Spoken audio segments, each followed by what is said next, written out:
Good morning. Today we'll continue with the topic adaptations of chapter 13 organisms and populations of unit 10 ecology.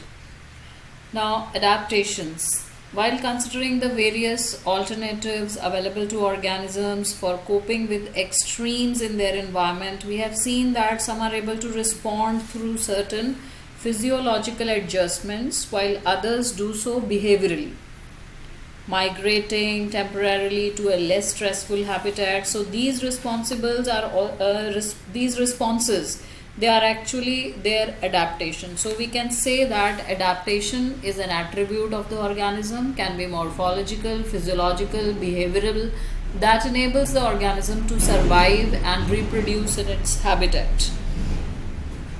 Many adaptations have evolved over a long evolutionary time and are genetically fixed. In the absence of an external source of water, the kangaroo rat in North America deserts is capable of meeting all its water requirements through its internal fat oxidation, in which water is a byproduct. It also has the ability to concentrate its urine so that minimal amount of water is used to remove excretory products. Many desert plants, they have a thick cuticle on their leaf surface and they have stomata arranged in deep pits to minimize water loss through transpiration. They also have a special photosynthetic pathway, crassulation acid metabolism, that enables these stomata to remain closed during daytime. And some desert plants like Opuntia, they have no leaves and they are reduced to spines, and the photosynthetic function is taken up by the flattened stems. Mammals. Mammals from colder climates, they generally have shorter ears and limbs to minimize heat loss, and this is called as Allen's rule. In the polar seas, aquatic mammals like seals, they have a thick layer of fat that is called as blubber below their skin that acts as an insulator and reduces loss of body heat. Some organisms, they possess adaptations that are physiological related to metabolic reactions, which allow them to respond quickly to the stressful situations. If you have ever seen any high altitude place which is more than 3,500 meters, like Rohtang Pass near Manali and Mansarovar in China, occupied Tibet, China occupied Tibet, you must have experienced what is called as altitude sickness. Its symptoms include nausea, fatigue, heart palpitations. So this is because in the lower atmospheric pressure of high altitudes, the body does not get enough oxygen. But gradually you get acclimatized and stop experiencing altitude sickness. So how did your body solve this problem? The body compensates low oxygen availability by increasing red blood cells productions, decreasing the binding affinity of hemoglobin, and by increasing breathing rate. Many tribes live in the high altitudes of Himalayas. They normally have higher red blood cell counts for total hemoglobin than people living in the plains. So in most animals, the metabolic reactions and the physiological functions, they proceed optimally in a narrow temperature range. In humans, it is 37 degrees Celsius, but there are microbes, archaebacteria, that flourish in hot springs and deep sea hydrothermal vents where temperatures far exceed 100 degrees Celsius. Many fishes, they thrive in Antarctica waters where the temperature is always below zero. And a large variety of marine invertebrates and fish, they live at greater depths in the ocean where the pressure could be more than 100 times the normal atmospheric pressure. So how do they live under these crushing pressures, and how do they have special enzymes? Organisms living in these extreme climates, they show a fascinating biochemical adaptations. Some organisms show behavioral responses to cope with variations in their environment. Desert lizards, they lack the physiological ability that mammals have to deal with the higher temperatures of their habitat, but they manage to keep their body temperature fairly constant by behavioral means.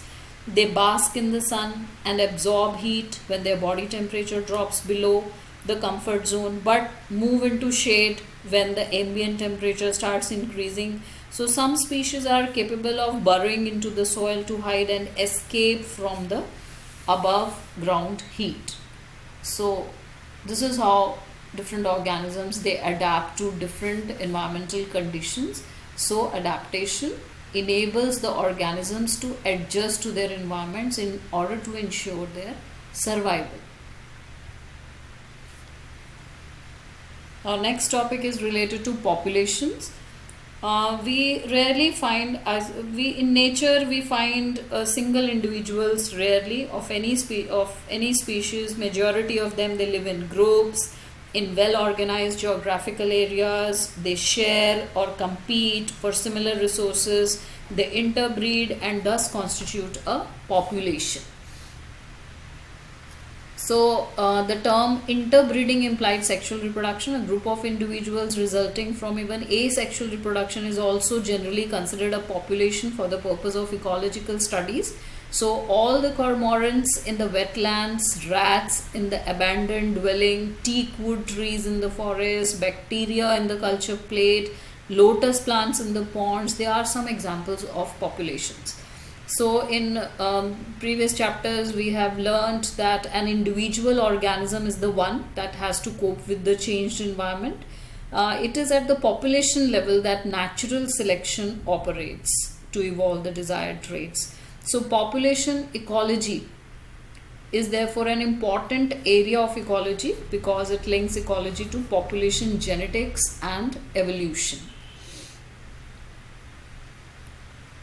So in this topic we'll be dealing with all the aspects related to population, various attributes of population. So a population has certain attributes that an individual organism does not have. So an individual may have births and deaths, but a population has birth rates and death rates. So in a population, these rates refer to per capita births and deaths. The rates expressed in is change in numbers, increase or decrease with respect to the members of the population. Here, like an example, I'll give you. If in a pond there are 20 lotus plants last year, and through reproduction 8 new plants are added, taking the current population to 28. So we can calculate the birth rate 8 upon 20, that is 0.4 offsprings per lotus per year. So if 4 individuals in a laboratory population of 40 fruit flies died during a specified time interval, say a week, so the death rate in the population during that period will be 4 upon 40, that is 0.1 individuals per fruit fly per week. So another attribute of the population is the sex ratio. An individual is either a male or a female, but a population has a sex ratio. For example, 60% of population are females and 40% males. So a population at any given time is composed of individuals of different ages. So if the age distribution percent individuals of a certain age or age group is plotted for the population, the resulting structure is called as the age pyramid. So here you can have a look at the age pyramids of the human populations in this diagram. So for human populations, the age pyramids generally show age distribution of males and females in a combined diagram. So the shape of the pyramid reflects the growth status of the population, whether it is growing, stable or declining. So here you can see here pre-reproductive age, reproductive age and post-reproductive age individuals. So it is expanding. So here we can see that it is stable and here it is declining.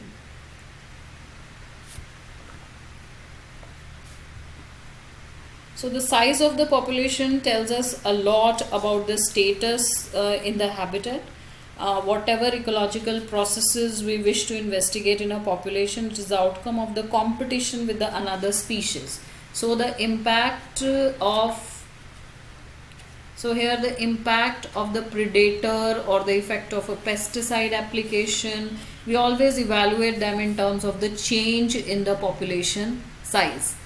So the size in nature could be as low as less than 10, like Siberian cranes at Bharatpur wetlands in any year, or it go to millions like Chlamydomonas in a pond.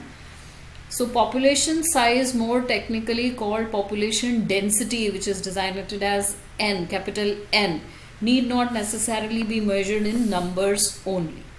So in an area, so we'll talk about Parthenium also. So total number is generally the most appropriate measure of population density. It is in some cases either meaningless or difficult to determine. In an area where there are 200 Parthenium plants but only a single huge banyan tree, just a second, with a large canopy, stating that the population density of banyan is low relative to that of Parthenium, which amounts to underestimating the enormous role of the banyan tree in that community. So in such cases, the percent cover or biomass is a more meaningful measure of the population size.